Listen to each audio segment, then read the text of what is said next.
રાજકોટ રંગીલા રાજકોટમાં કૃષ્ણ જન્મોત્સવની ભવ્ય શોભાયાત્રા, આખું શહેર કૃષ્ણમય. રાજકોટ ભગવાન શ્રીકૃષ્ણના જન્મોત્સવ નિમિત્તે રંગીલા રાજકોટ શહેરમાં ભક્તિ અને ઉત્સાહનો અનેરો માહોલ છવાયો હતો. વિશ્વ હિન્દુ પરિષદ દ્વારા આયોજિત એક ભવ્ય શોભાયાત્રાએ શહેરના રાજમાર્ગો પર ભક્તિભાવનું વાતાવરણ ઊભું કર્યું હતું. આ શોભાયાત્રામાં હજારોની સંખ્યામાં ધર્મપ્રેમી લોકો ઉમટી પડ્યા હતા, જેના કારણે આખું શહેર કૃષ્ણમય બની ગયું હતું. ભક્તિ અને ઉત્સાહનો અનોખો સંગમ. આ શોભાયાત્રામાં બાઇક અને કાર ઉપરાંત વિવિધ ફ્લોટ્સ પણ જોડાયા હતા. આ ફ્લોટ્સમાં કૃષ્ણના બાળપણથી લઈને તેમના જીવનના વિવિધ પ્રસંગોને જીવંત કરતી સનાતની સંસ્કૃતિની ઝલક જોવા મળી હતી.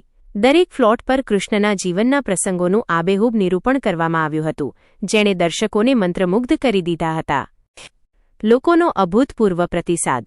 આ શોભાયાત્રા રાજકોટના મુખ્ય માર્ગો પરથી પસાર થતી વખતે રસ્તાની બંને બાજુએ હજારોની સંખ્યામાં લોકો ઉમટી પડ્યા હતા. લોકોએ હર્ષોલ્લાસ અને ઉમંગ સાથે શોભાયાત્રાનું સ્વાગત કર્યું અને કૃષ્ણ ભક્તિમાં લીન થઈ ગયા. સર્વે ધર્મપ્રેમી લોકો દ્વારા આ શોભાયાત્રાનું ઉષ્માભર્યું સ્વાગત અને સન્માન કરવામાં આવ્યું હતું, જેણે સાચા અર્થમાં સર્વધર્મ સંભાવનો સુંદર સંદેશ આપ્યો હતો.